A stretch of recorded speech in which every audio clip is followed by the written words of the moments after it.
Hello, everybody. My name is Mike Kelly, and once again, I'm here from animatorsforum.com to talk about my automatic rigging process, which I'd like to be known as smart rigging. It's not really all that smart just yet, but I'm hoping that Smith Micro will develop this and pick it up. I'm going to push for that. They're welcome to it. I'll be glad to help them in any way they can, but uh, hopefully it'll evolve itself into smart rigging. But I'm going to demonstrate some of the advances I've made, and I also want to talk about some of the philosophy behind it, because that will be helpful to those of you, hopefully, to encourage other people to do this, or even to help your own particular process.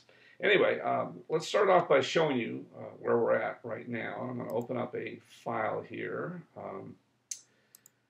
To open up this file. Now, last time, last time I used a file that I started off with this girl in a bikini, and a little sexist, and so this time I thought I would I would show that, I'm an old guy. I'm not incredibly old. I'm not decrepitly old, but I play lots of tennis. I'm very good at tennis. You probably can't beat me, but I am older, and my wife is a lot younger, and certainly doesn't look anything like this in the face. but but even older folks can look good if they take care of themselves, and so a lot of days if you could say, I feel like this, except as a man. But anyway, hopefully this will put out any Puritan thoughts right out of your head, and we will concentrate on the actual rigging process. Actually, I just took a character head I had and slapped it on here. So the first thing I want you to notice, and I'm sure you'll be paying more attention to the body instead of the what am I trying to say? Anyway, I'll get it before I get any more trouble. There are, whoops, and boy, and once again, I'm on the Mac, and I apologize for any issues I may have. I'm not really a Mac person. This mouse is incredibly sensitive, and I know there's a way to adjust that. I just don't know how. Again, it's my inadequacies on this particular platform, but I apologize. So, if you'll see, she has no feet. And the reason for that is, remember last time when I was doing this, we didn't have any hands because I used an automatic switch layers for the hand rigging process. Well, why she hasn't got any hands. And I also hate drawing feet. My characters tend to be simple anyway, and they tend to use the same, 5 or 6 different shoe variations, foot variations. So it just seemed to me to be important. Another thing, because I'm the laziest person in the world. Anybody would tell you. My wife will tell you that. And that's why I work so hard at being able not to have to work very hard, if that makes sense. Read Heinlein's The Story of the Laziest Man, and you'll understand. But anyway, so let me just show you. We'll start this process, and I'll show you this. This particular thing will demonstrate a lot of aspects that are interesting. Oops. Got to be able to type on this once again on the Macintosh. It's not my favorite platform. Actually, I like the Mac. It's just, and it's a little slower than my PC. The PC, this operates like in 20 seconds and it's done. But okay, so as you can see, she now has feet, and of course with the hands. The difference is the hands are switch layers, and I'm going to leave them as switch layers. The feet are also switch layers. And you might also notice that the bone aiming, while still not perfect, is gotten a lot better. In particular, it's gotten better on the actual extremities, like the hands here have gotten really good where I'm aiming them. But so I'm working on that still a little bit. But anyway, so the feet, back to the feet. So if I go here to feet, the feet are also switch layers. And because they're identical on both feet, I could go in here. If you go over to this side, I don't know how to zoom in on this side on this recording. But anyway, if you look on this side, by the way, I didn't comment on this last. Some of you already picked up on this on a forum, but the layers automatically get colored too, in kind of a color coding that I like, so I can tell what's what here. So the torso's here, and so the legs are in green, and the blue, the arm process. So here we have a leg, and we have something called DF, which means downstage foot. This is a switch layer, and there's an upstage foot switch layer too. They contain various switches, obviously, all these different shoes that I have on feet possibilities. And I could go in and select, for each foot, Or what I've got is I've got this little thing up here which allows me to immediately change the feet by just, and that changes both of the feet. This is a little easier to change them both at once and take a look.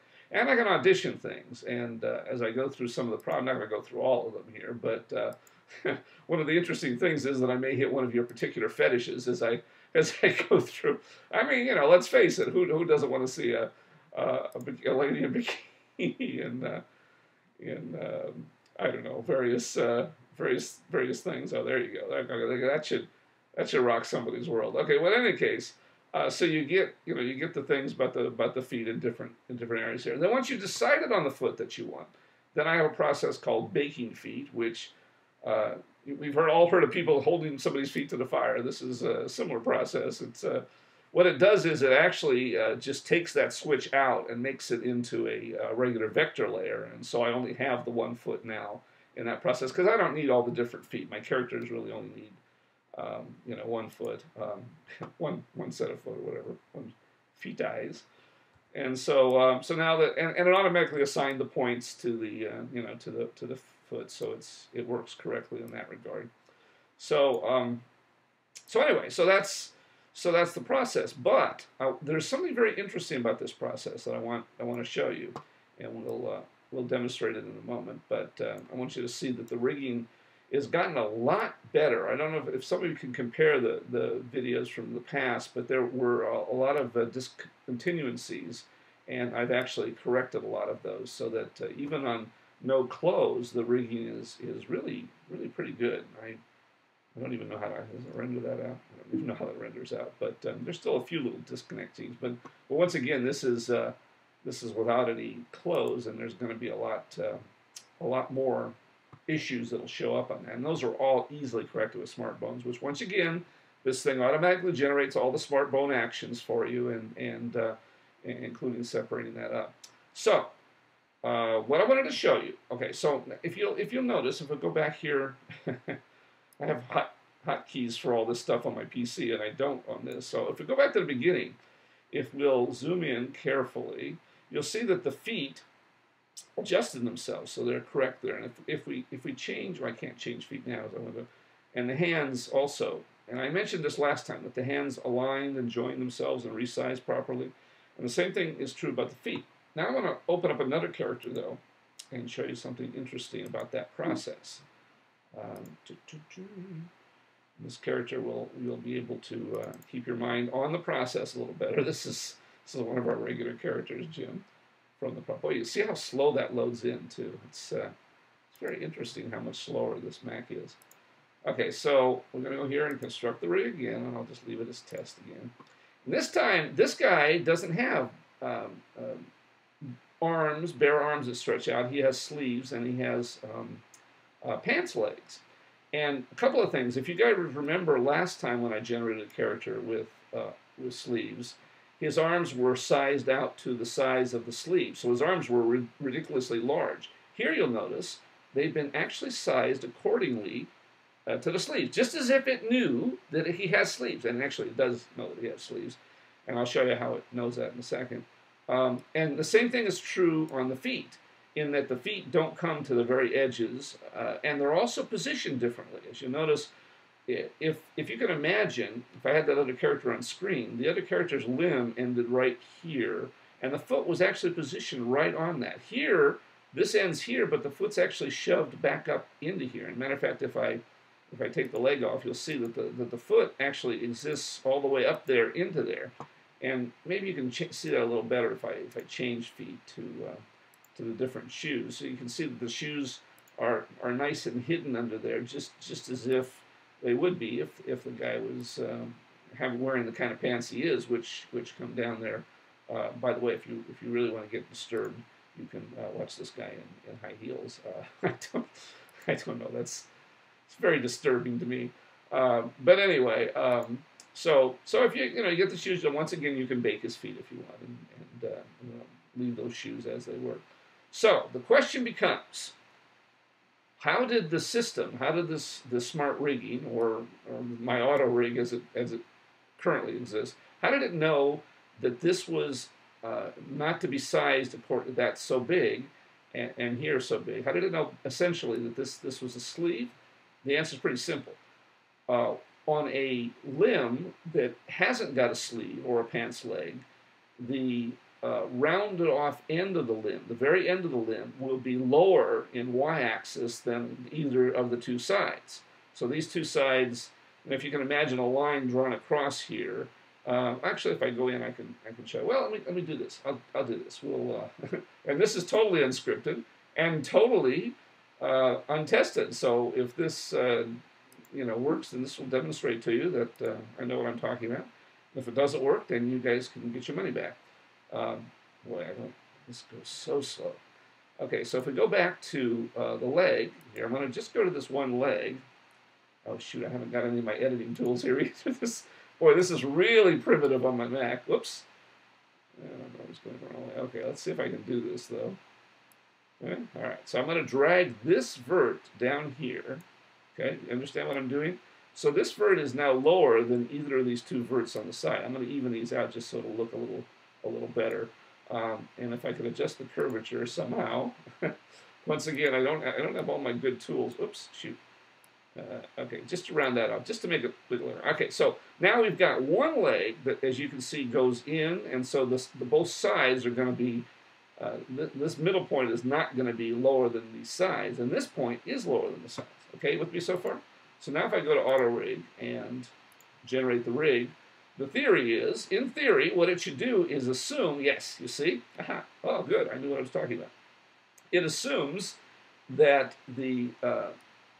this part is an actual limb without a trouser leg, and yet it assumes that this is a trouser leg. So you can see by dragging down, and that makes sense if you stop and think about it. Unless you're actually going to have trousers that have this kind of shell-like attribute, you want your trouser legs to be more straight across than this. Now you might ask yourself, well, what if I want these? I want these kind of trouser legs. Okay, then in that case you draw them like this first.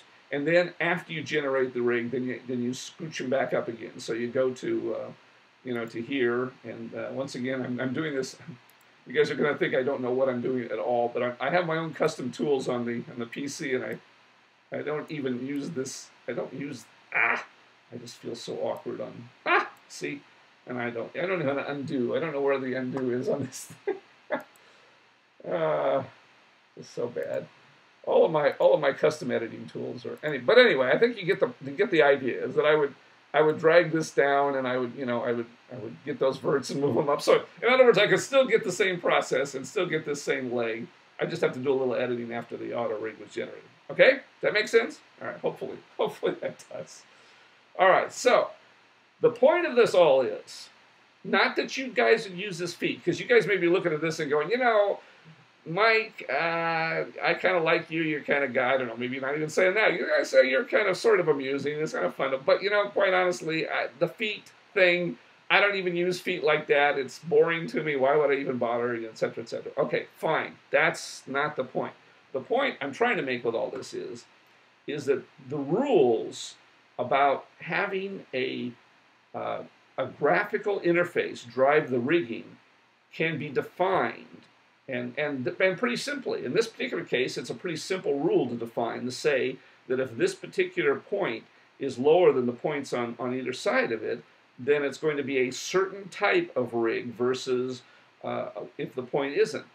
So, in any case, there's got to be some rules that you have to follow. And now I want to talk in real generalities here for a moment. So bear with me if this gets boring. I don't have anything else to show you differently on the screen, so I don't know. I can bring back the bikini for your entertainment purposes, but let's just talk about the rules. In this particular case, I have rules in that you need to, when you start off the rigs, I'll bring that back there so you can take a look at this. When you start the rig off, I have, and I've talked about this before, I hope I did, that I have different layers. So I have a head layer here. I have a downstage leg, and a downstage arm, a torso, upstage arm, and an upstage leg. That's the only things I require, but I do require all those things. By the way, if you want to draw your own feet in here, I don't have an example of this, but if you draw your own feet in, and the same is true on hands, then the automatic rigging process will leave it alone. It's smart enough to say, oh, well, you got your own stuff. Then I won't generate automatic ones for you. So I have that flexibility too. If I ever want to draw the feed in, and it'll still rig it up properly for me. But this is just a shortcut for me. So back to the rules. So I have rules that says you have to have these layers. I've talked about it on my forum elsewhere. I'm not even sure that these rules need to exist. I think it's enough that you define a rule, for example, and say that my arms are going to start higher than my legs. Okay? You have to have some rules, guys. I mean, you might want a character whose arms start down here and he has his legs up on his shoulders. But for most purposes, the arms need to start higher than the legs. Now, notice I don't say they have to finish higher. They can be all the way down to his neck. He can be a gorilla. He can have very short legs up here. But the rule is the leg needs to start below where the arm starts. Okay? The same thing is true about the opposite arms. In other words, if you have two arms, and whether it's a face-on rig or a three-quarter rig, if you have an arm on either side, it has to be on either side of the torso. In other words, you have the torso in the middle. A second arm has to start someplace beyond the first arm and, onto the other side.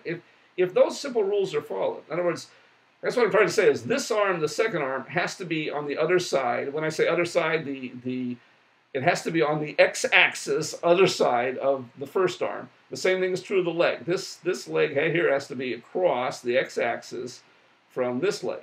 If you follow those simple rules, then I think you could call these layers whatever you want to call them.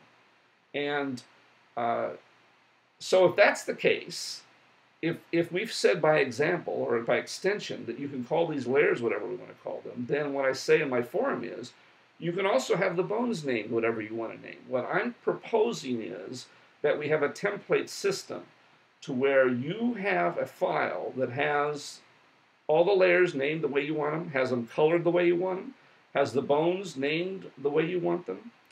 Who knows, you might even generate that automatically and then modify it yourself any way you want. But in any case, you have a file, and it should be possible. Nay, I tell you, it is possible to have that file parsed by a process that could be done in Lua, but it could also be done in C++ or whatever the hell language Smith Micro wants to do it in. And once it's parsed that way, then it could generate a rig for other files on the basis of that rig. Okay? That's my vision, that's my goal. And the idea behind this is rules need to be simple and flexible. You don't want complicated rules. Too complicated a rule means it's too much work. And too inflexible a rule means that it can't account for a lot of things. Now, Character Wizard is at one extreme. It's got easy rules, and I'm not going to bring it up and show you, but if you want to supply, and I'm talking about your own artwork, if you want to supply your own artwork to Character Wizard, there's a template that you can pop some of your artwork in. And guys, I'm no expert on this, but I think there's arms and legs. I don't know if there's torsos. I don't think there's heads, but I think there's a template where you can supply some of the artwork, and you follow very rigid guidelines about where it has to be. So it's not flexible at all, but it's simple. You put your artwork in and it pops it out. That's one extreme. Rigging the artwork manually yourself with, say, smart bones is at the other extreme. Those rules are simple, but I'm sorry. Those rules are there's no rules at all. I mean, you can make it any way you want. So it's extremely flexible. But because there's no rules, it's also not automatic. It's very difficult because the absence of any rules means you have to impose your own process on it, and that's a lot of work. So what I'm proposing is something that has some rules and as much flexibility as possible, and I think that can be accomplished. But anyway, and I think it can be started slowly. I've tried to do it with my template design. A couple of people asked me, can I provide an example of something that's more flexible that takes a file and parses it? Sure, I could, and I could spend the rest of my life programming, but I am retired, and I'm not getting paid to do any of this, and it's not. Although I enjoy doing it, it's a lot of work for for no payoff really for me. And not that I'm trying to be selfish about this. I'm trying to help the community, and yet I'm trying to manage what little time I have left on this earth. So hopefully that understands how examples can be inferred and how it can be done. And if you like all this stuff, please, please, please comment to Smith Micro in particular. They're the people that have to hear. If you want to comment to me, sure. Comment on our forum as well. Lost Marble Forum is the Smith Micro forum, lostmarble.com. But our forum, please, you can feel free to get on animatorsforum.com and continue this discussion or any other discussion you'd like to have. And thank you very much.